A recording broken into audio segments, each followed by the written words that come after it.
Tequila, just us two so far, huh?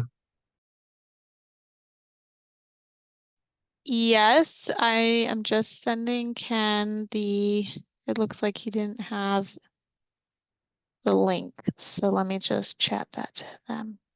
I think Ken has to take another meeting. I'm not sure he's able to attend today.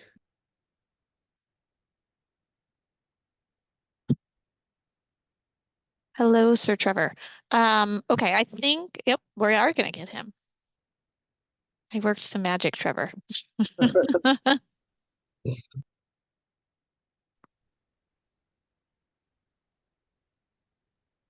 But it is a prerequisite to have the right invite to be able to get into the meeting. So, hello, Greetings, everyone. how are you? I'm a happy camper today. Excellent. Love to hear that. Steve, I have your new laptop over here.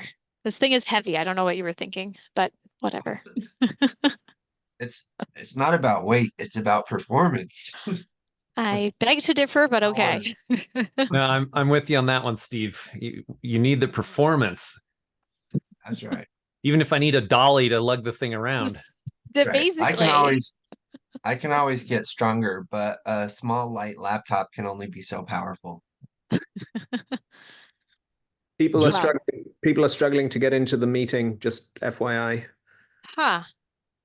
Um, um, I did update the notes and it has the correct link in it.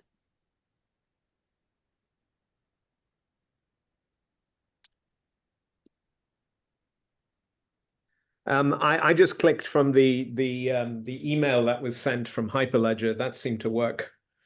Oh, I don't even get that email. I don't know about that one.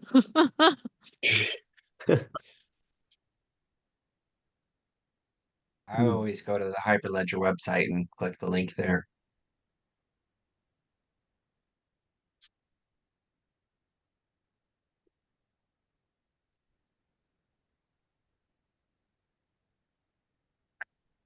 Who are people? Do you know who we're waiting for? Just Simon, well, person.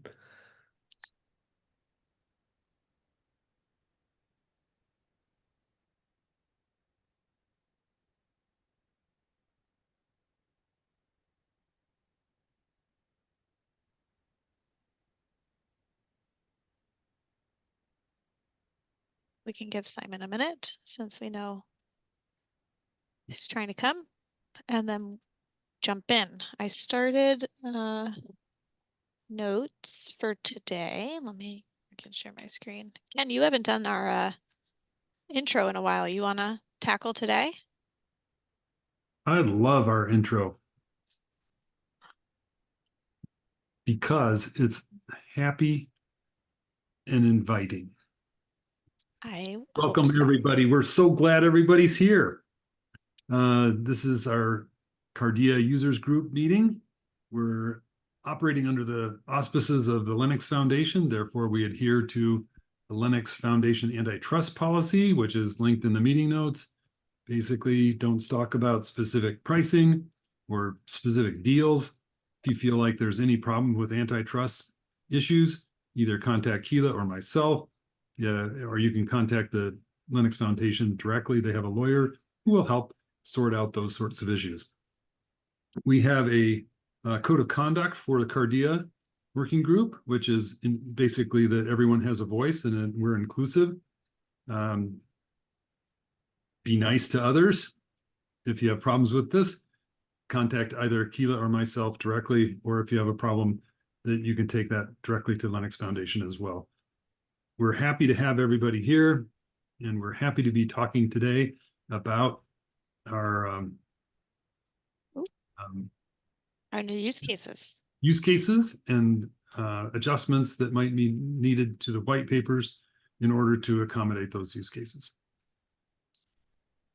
Does anyone would like to introduce themselves? I think that we have a fairly familiar set of faces, but you're welcome to introduce yourself if you'd like to.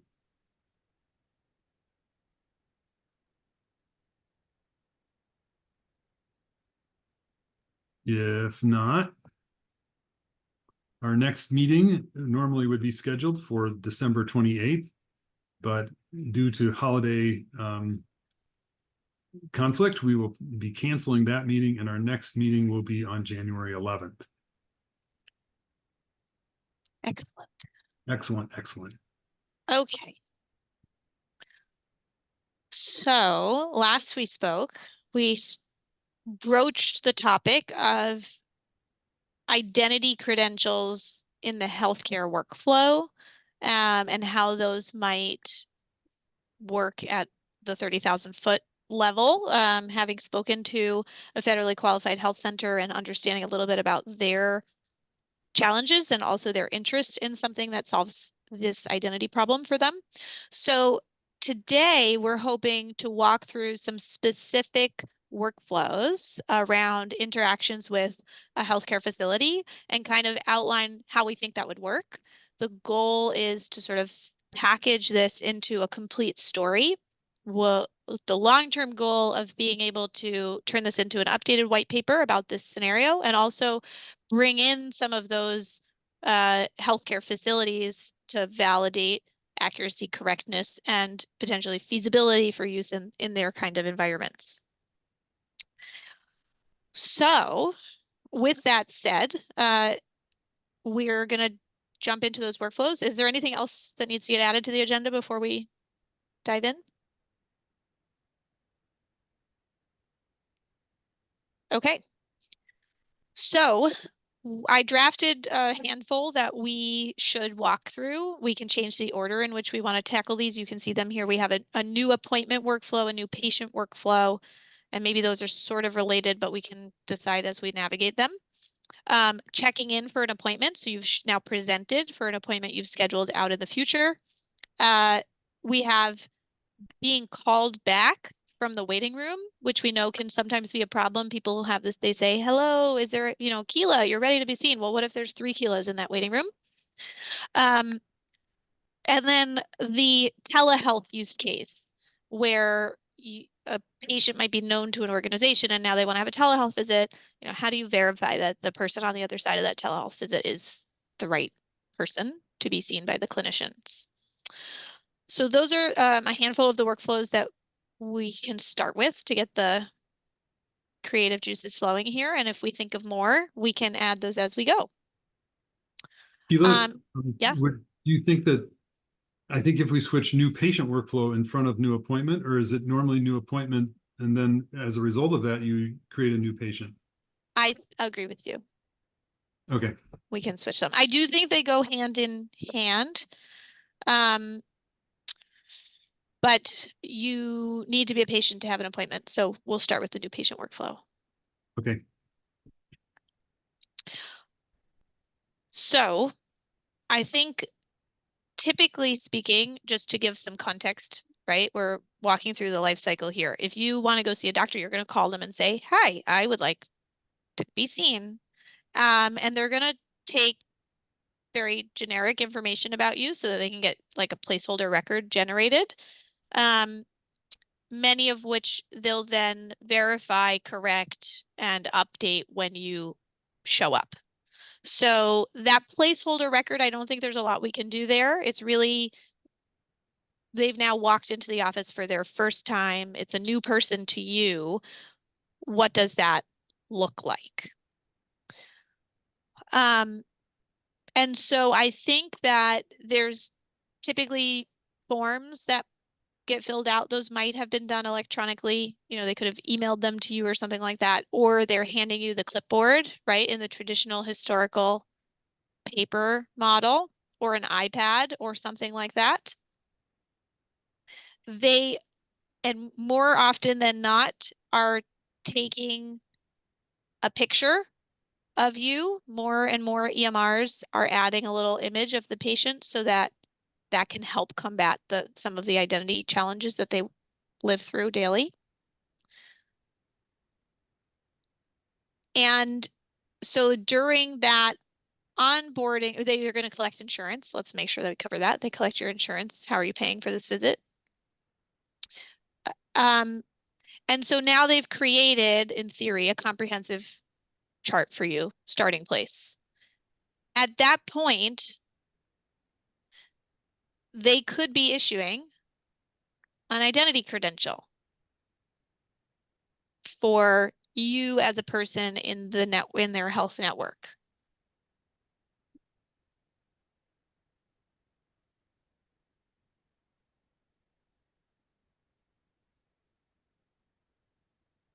Do they need to get all the way through all of that, or can they issue a patient identity credential based on the minimal information when you first said, I want an appointment? How far through the process do they need to go before some type of identity credential is legitimate, even though they may need to replace that credential with a better one after they finish the more complete process? Yeah, I think that's an interesting question. Do they issue an identity credential? Well, let's walk through that quickly. If you're calling the office to say, I want to schedule an appointment, then they don't necessarily have a mechanism to issue you an identity credential unless they give you an email address or you give them an email address. I don't think. But they could, in theory, say, here's your placeholder, like this identity credential links you to this patient chart that I just created with minimal data. And then once they've updated it, they can issue a more complete identity credential. Absolutely. I just don't know how they'd get you that first one. So if they do their sign up remotely prior to their visit, if they do the paper form, you're kind of out of luck, right? Because you have to show up to the office before you do anything. If you do it on an iPad at the office, you have to be at the office to do that. The remote prior to visit is probably the only one where you have an opportunity. So if they use an online form to schedule their appointment, for instance, and they're a new patient, there's an opportunity to issue the credential right there. If they do it, if they have a remote check-in, like check-in process, basically, then that new patient would be issued a link or some other thing to fill out the information. And this is true for both new and recurring, I think it's fair to say. Right? Which is like, do you still live at this address? Is this still the race you identify with? Is this still the ethnicity you identify with? Et cetera. So I think that's sort of true, whether it's a new patient or otherwise, that remote electronic check-in procedure could issue the credential prior to them actually physically presenting in the office. I would agree with that.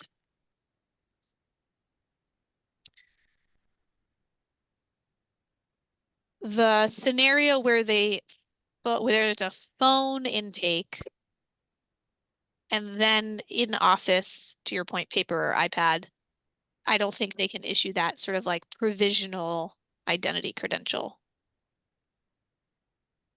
Unless we were to say that on the phone intake, they collect an email address and they issue a credential URL, or a QR code to the email address.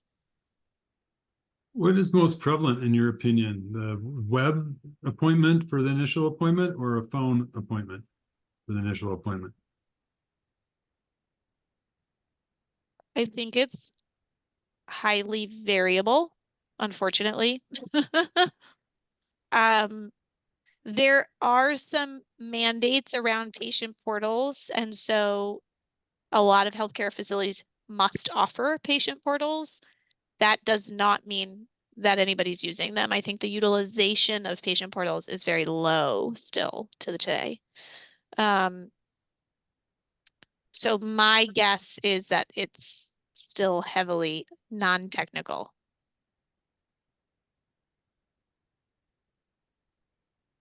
I don't know if it's safe to say 50-50 or if it's 60-40 paper to electronic.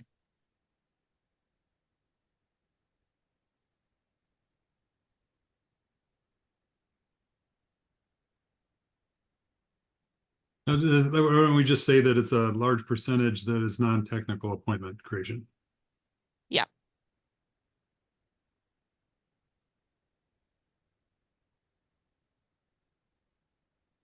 Alrighty.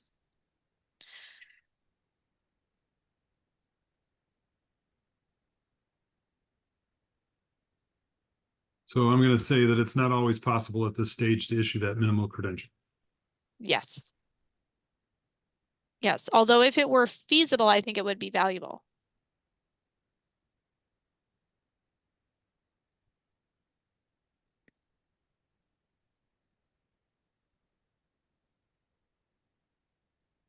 Because then that skinny record that you created, you're going to pull it up, you're going to be able to find it and pull it up again.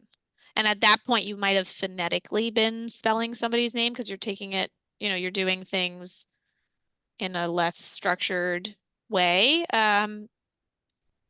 So there is definitely some workflow benefits that you gain. Okay. And those are to avoid duplication, to avoid errors in the patient record. Correct. Are there other benefits? I would think that there's a speed benefit. Instead of me having to search for your record, we exchange QR information and it pulls up your chart.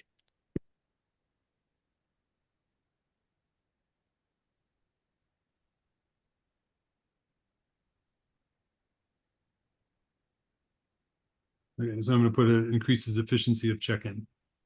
Yeah, I would even argue that it increases security at check-in. I'm not having to announce my date of birth to the world, right? And how to spell my name. I think those kinds of things, even if you think about I mean, not to go on a tangent, but like you show up in the pharmacy and they're like, name and date of birth. It's like, I was in a waiting room the other day and somebody was like giving their credit card number over the phone. And I'm like, this guy is really trusting of everybody in this room right now. And the security code is this, and my my zip code. I was like, la la la la la.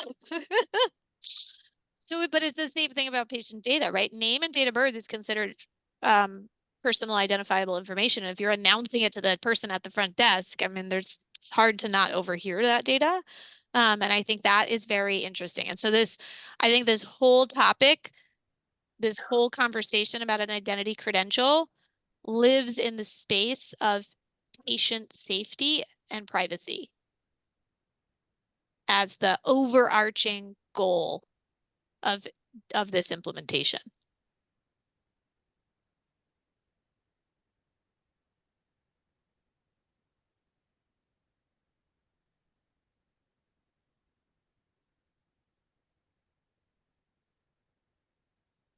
Privacy or security? Patient safety and privacy?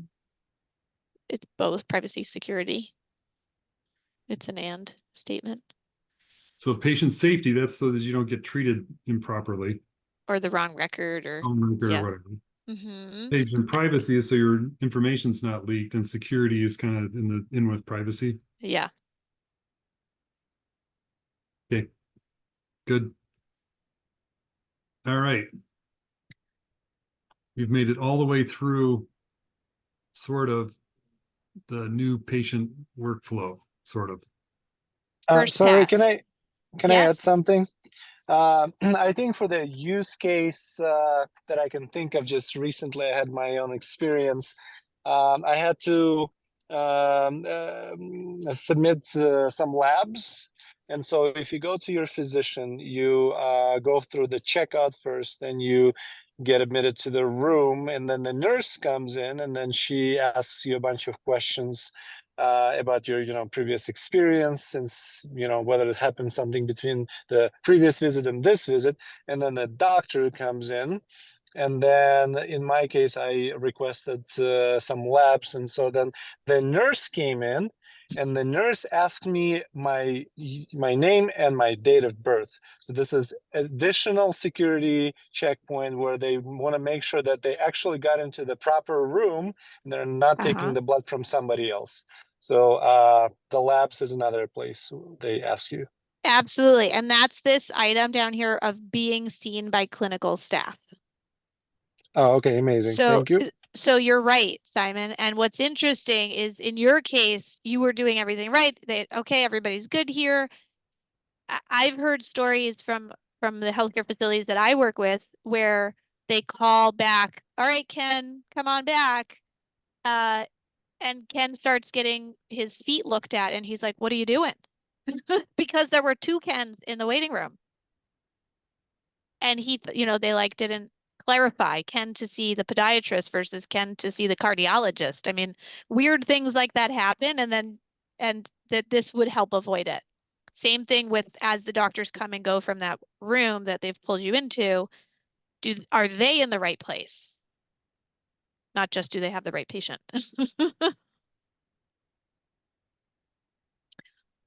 Okay, so first pass, I think that was good. Maybe we'll move on and we'll probably come back and kind of continue to tinker, would be my guess about how we work on that. So then you have with your identity So let's go credential. back one step back to the identity credential. So now you've got all the thing and it says issue the patient identity credential. How are they doing that? Via email, via QR code in the office? I think it's all of the above. I think that if you were doing your registration using an online check-in, it could present your QR code to scan and accept the credential, right? They could also email it to you. Yes. They could also email it to you. Yep. Or SMS it to you. Text. Yeah. Are there other mechanisms that are in play for establishing that connection to the patient? I think if you're saying, so it's QR code presentation, is that generically either on their patient, either on that online system, or they're going to like show you the monitor? Or an in-office, oops. So you could have a on the web. So if they sign up on the web or they do stuff on the web, they can get it on the web. Or an office poster or displayed on screen. Yep. Are there other mechanisms? Mike, can you think of any other mechanisms? Put you on the spot. Let me catch up just a second. I was working on something. So the patient finished their form. They're all ready to get their identity credential. They could do a QR code on the web, an in-office poster, displayed on the screen in the office. They could be sent an email. They could get an SMS message. What else? Are there any other mechanisms? There's one more easy way. It can be retrieved. An invitation could be retrieved from a governance file so that there's no QR code involved and the software could just, based on known collaborators, it could fetch the invitation and access it that way. So they don't have to see anything on the screen. They don't have to see anything on a poster. There's no QR code. There's no email. There's no SMS message. They just say, oh, I want to connect to my healthcare clinic, which is listed in the governance file, and I connect and can receive it that way. Right. So that would, you may have to customize things a smidgen to say, here's a button that says connect to my health provider or something like that. But so if you have to do a fully generic wallet application, then these other methods would apply. If you're able to customize it in any way, then you can have it set up so that the invitation is pulled from a governance or config file with a custom button. So the patient portal. Yeah, kind of like the patient portal app. So they can load up the app and it automatically knows to connect to the right place, and it says then you can initiate who you're going to issue the credential to. Yeah, so that's a variation if you're trying to think of all of them. Interesting. Okay. And I think the QR code on the web, and I'm trying to put these in the order of most likely, so that if we pick one to do, Sure, I would do web, email, SMS, poster, then Web. invitation from governance, and move the in-office poster. Sorry, move the poster and displayed on the screen to the end. Because I think we're hoping that we would pilot this at maybe a slightly more technical, right? If you're thinking about piloting this, you want to go with a slightly more technically advanced organization that's kind of going to get it before you go less technical. I think those less technical ones become more challenging, Okay, so my QR, opinion. do I got the order right now?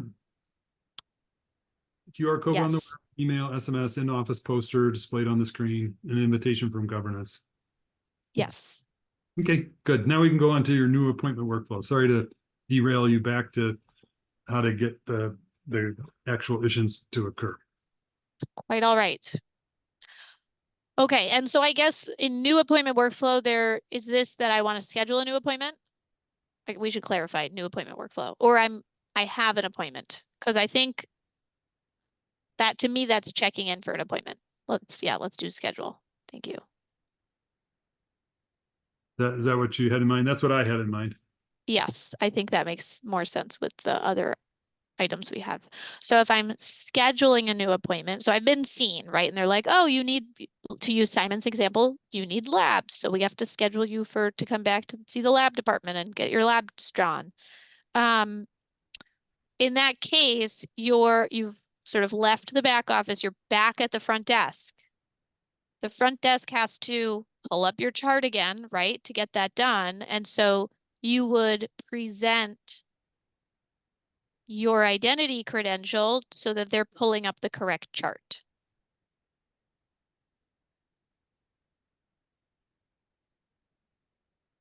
So we're going to present a patient credential to the front desk. The front desk pulls up your chart based on what they find in the credential. Yes. Then they And then they would schedule. select an appointment time.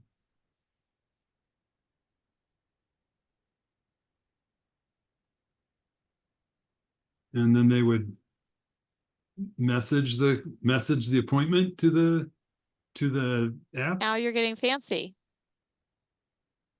I think everything after that is optional. Because they probably already have some functionality to do those appointment reminders. They might already use their patient portal to do that, or an SMS campaign kind of thing.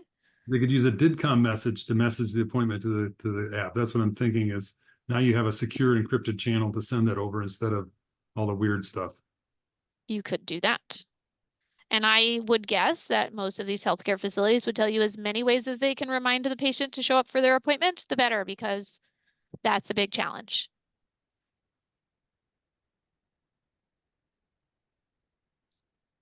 But I would say that that thing is that everything after that is optional, because there's some established stuff already here.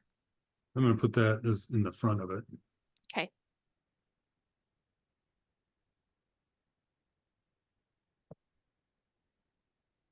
And if you wanted to get really crazy, they could issue you a scheduled appointment credential. Just saying. Next phase.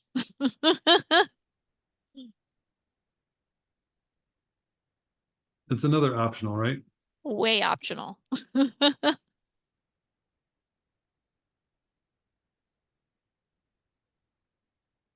That's pretty cool too. Yep, they could do that. That would be pretty cool, because then you could get to some closed loop referraling things. But that's phase 2 for another day. Okay.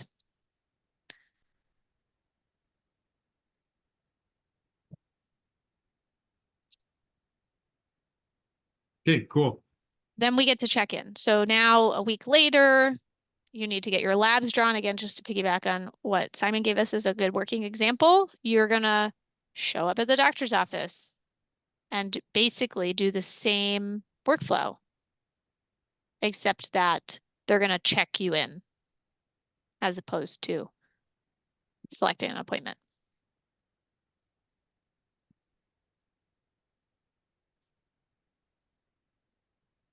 That's all that happens at the when you show up for the appointment for the beginning part, or do they have to go, or do you validate your patient history and stuff again one more time? I was gonna go there. They might want to confirm that all of your information is correct, depending on, right, maybe this was your annual follow-up. So it's been 12 months or 9 months since you've been seen.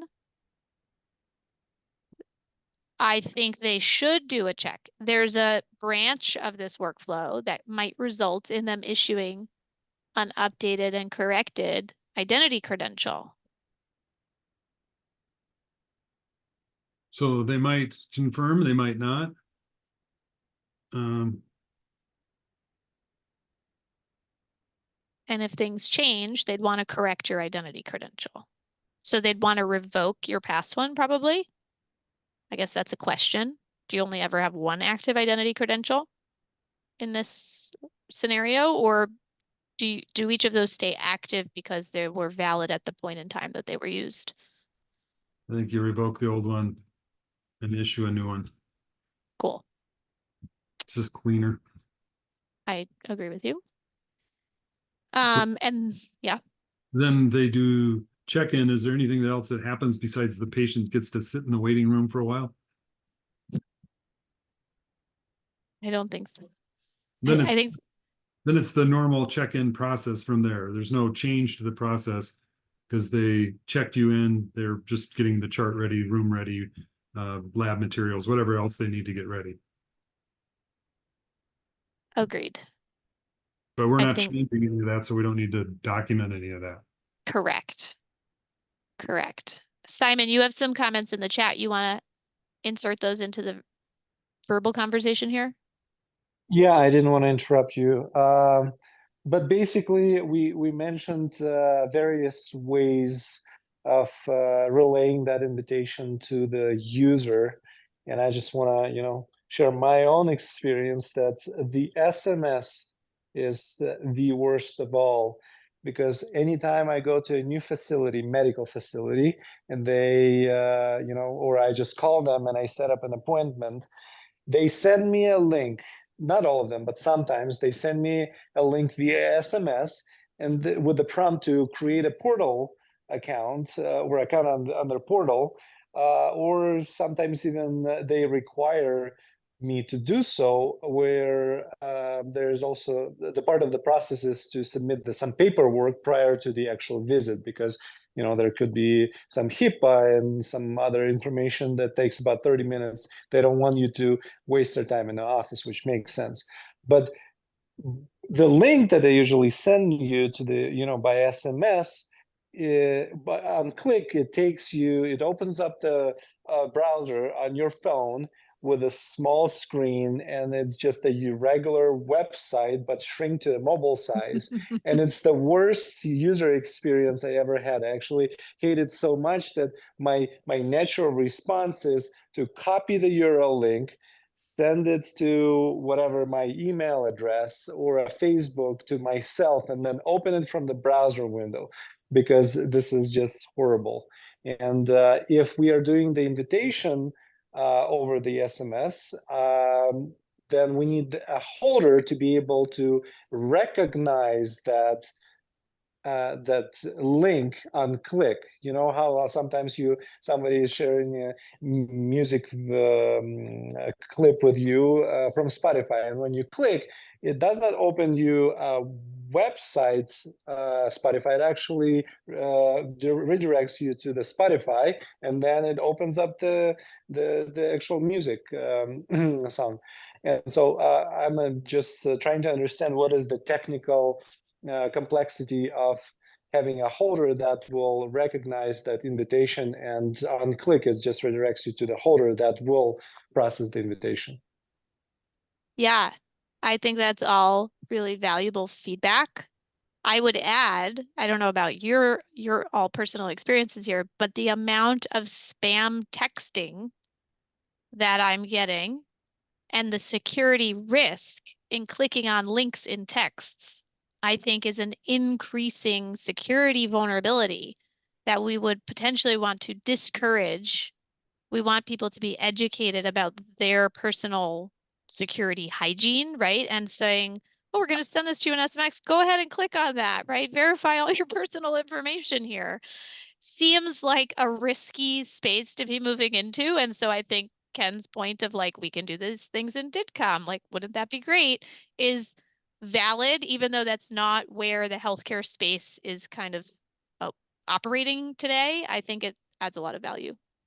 Could I interject Yeah, here? Yeah, go Yeah. ahead, Mike. So Simon works with me on our server software enterprise team. I also work with the mobile team. So Simon, the mobile team is very close to having an invitation service. So basically a way to help your phone operating system know which application to launch based on clicking a link that says, hey, this link looks like it applies to wallet applications. Which one of your wallet applications do you want to launch based on this link? So that problem is nearing being solved so that you could click the link and have it kick off a workflow in something other than your tiny browser on your phone.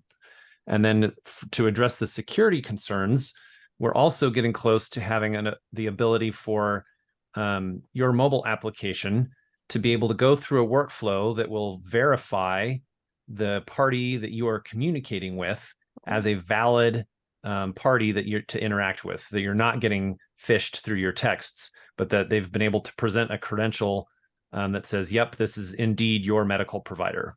So those are both things that we can work on. And then that way there's this option is still open as a valid pathway to invitations. And perhaps the medical providers don't have to completely shift their entire paradigm if they don't want to right away. That's all great news. And I don't know enough about the patient portal space to know how good or bad they are on the app, like phone app side. So you would have an easy jump from a SMS to, for example, your patient portal connected app to the credential. Like I think there's some bridges there. So that'll be interesting to see. There's a lot of evolution happening in this space as we speak because of some federal changes in US law.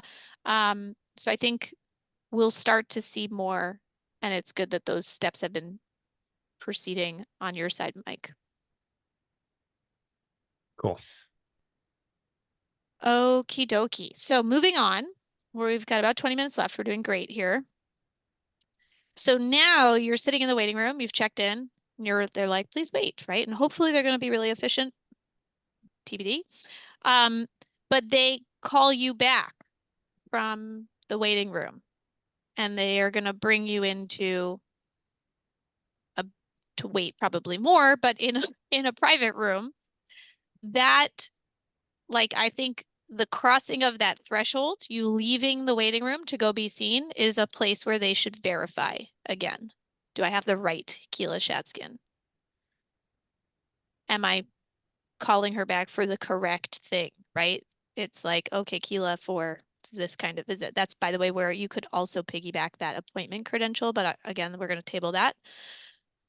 And so you could verify through a credential exchange at that threshold, we've got the right person.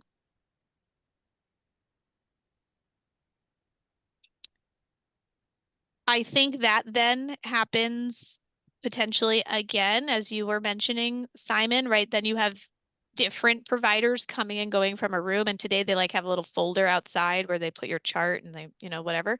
And so that could also be verified through additional credential exchanges, like you're sitting in that back room now. And verifying that you are you.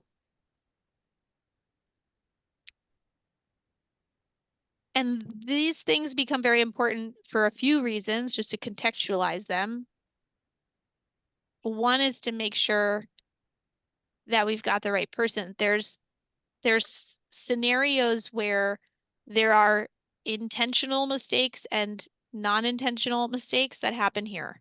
If your buddy has insurance and you don't have insurance, you both walk into the room together, you register at the front desk under your buddy's chart, and then you go get seen because you don't have insurance and you're just gonna like, nobody's gonna know it's not the patient. That is a scenario that happens. And so that I call it like kind of a bait and switch, right? So they just switch who actually goes to get seen and cared for in the back. And that's a patient safety issue because now you have two different individuals with two different health histories that are being commingled onto the same medical chart. And potentially unbeknownst to the clinical staff, that's a huge patient safety problem. So it helps both with the fraud associated with that, but also with the patient safety. And then, of course, there's sort of those embarrassing mistakes where it's like, oopsies, they're looking at your feet and you're here to be looked at for something totally different. Those are sort of the unintentional scenarios, but just as important and challenging to maintaining data integrity here.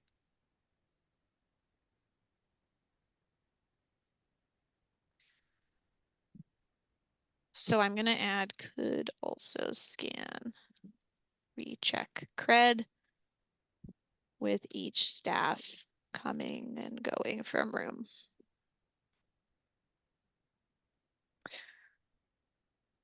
Any comments, questions on that? Ken's catching up when typing. Thank you so much, Ken, for doing the scribing here. So I don't know if we need to recheck the credential each time.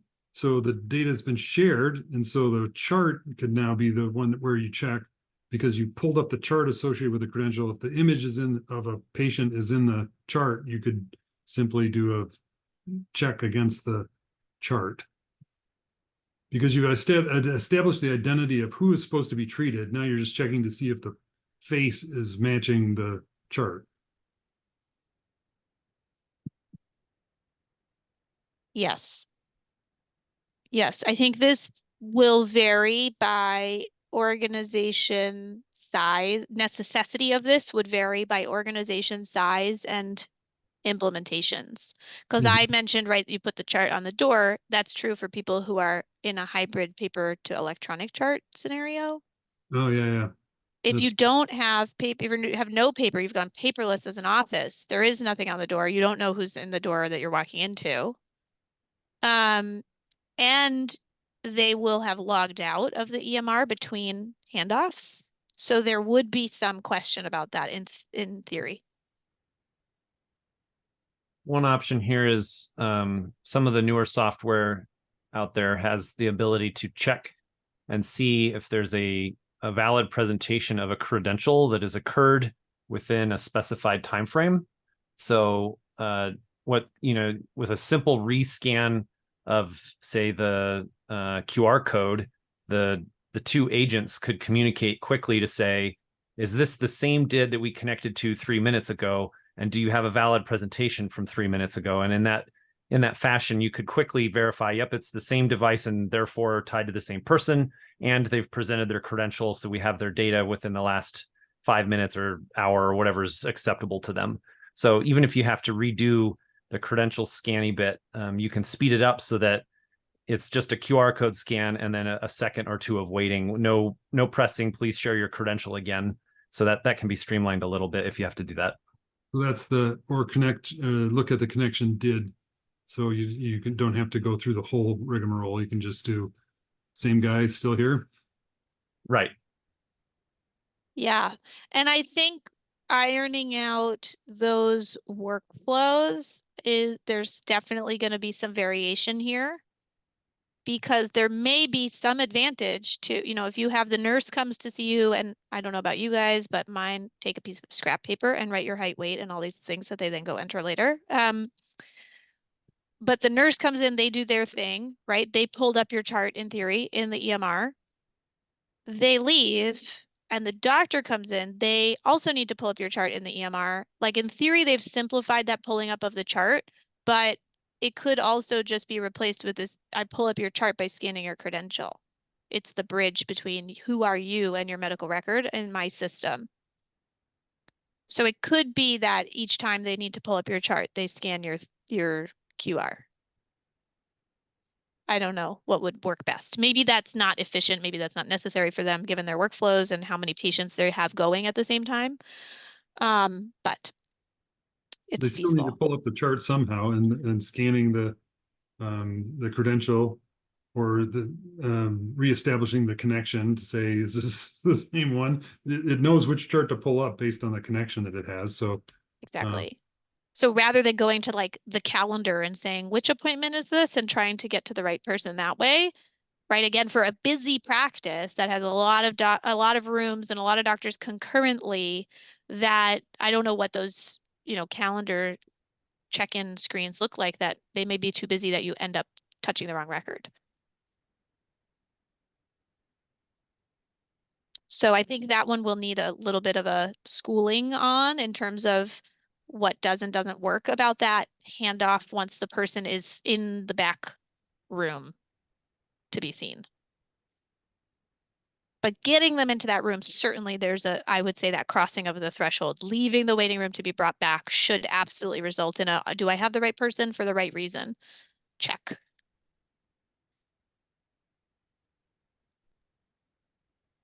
okay, I think I captured that. So each new staff person that interacts with the patient, either a connection or a credential can be used to ensure that the correct chart's being used. Yep. Yep.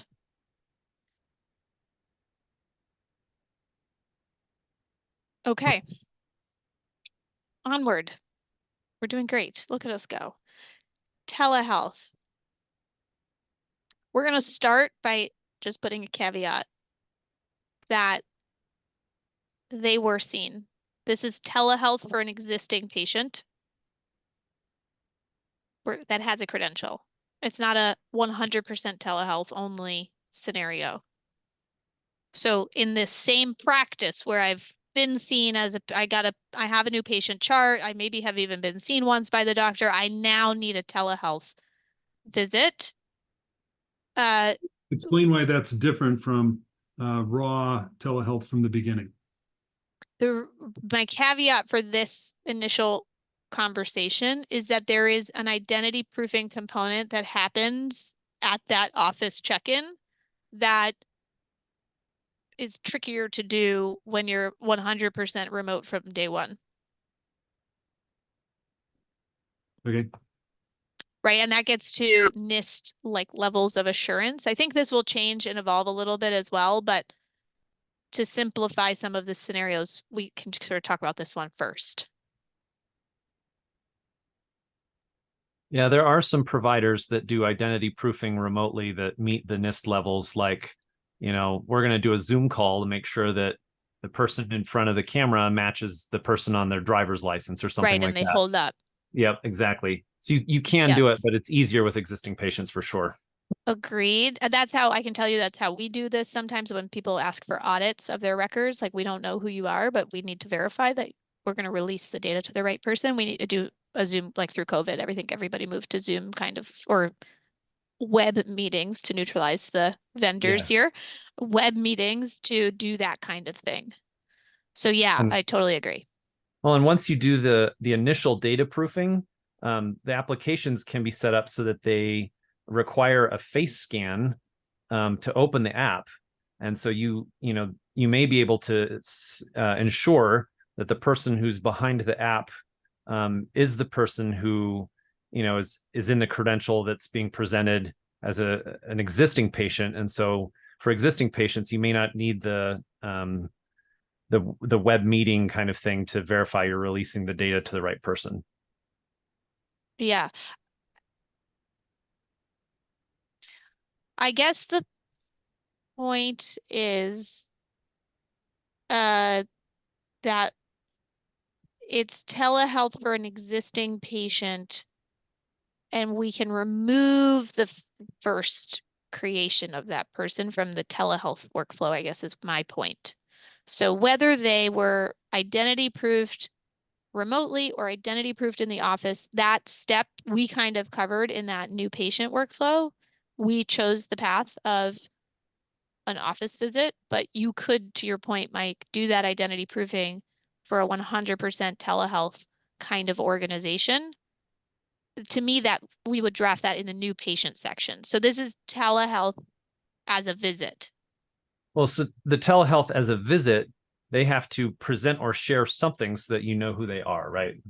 Exactly, which is where the credential comes in. Right. But if you have, I guess if you have, you may have a credential where it's like, if it's on a phone call, is Auntie impersonating her sister to get at her sister's kids' health records or something like that. So you may need some kind of assurance that even with the credential, you may need a quick biometric check or something to say, is this actually the right person? I don't Even though know that you could do identity a proof them. credential check on a phone only telehealth visit.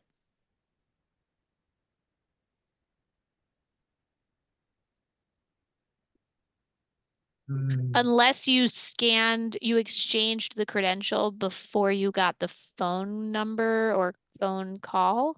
Yes, Sam Curran, who works on our team, has talked about ways to do the identity proofing and launch the phone call after the credential exchange step. So there are Right. some nifty techniques to make that happen. If you go with what exists today, then that might be a little tricky. Yeah. So I think we're assuming some kind of visual thing. Now, telephone encounters are a thing.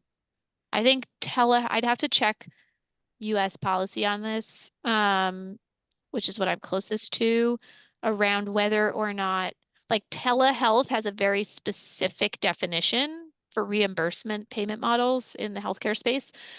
And it may require video. So that's something I can check on.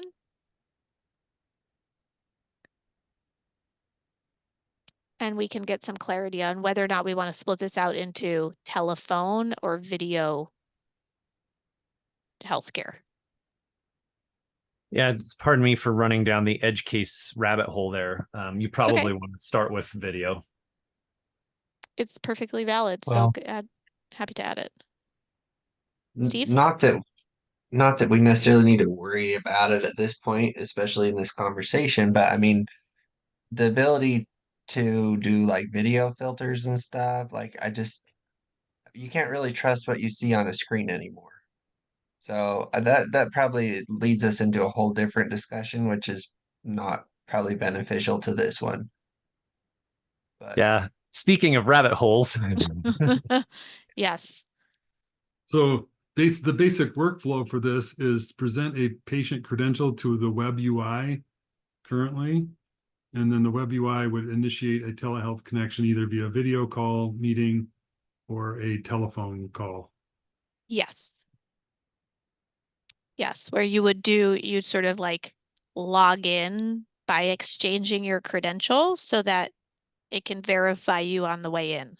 Where exactly you're going, we can sort that out based on the nuances of the policies.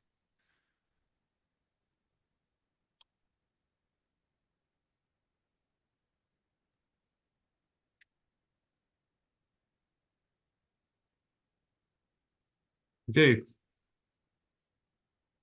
I think that there might be some nuances in that one that Oh yeah. we'll bump into as we actually try to implement one. Yes, and not that we're going to unpack in the next 3 minutes. So I think this seems like a really good place to wrap up. I think this is a great first pass. We covered all of our round 1 scenarios, at least as a preliminary walkthrough, which is a great first step. And so what we'll want to do is sort of logically check these, make sure that they make sense to people who live in these worlds, and refine them, because then we'll want to start to frame this into our white paper. And I think coming at it from a very accurate and detailed workflow in the healthcare space scenario will allow people to follow along with the story and really envision how this makes their lives better.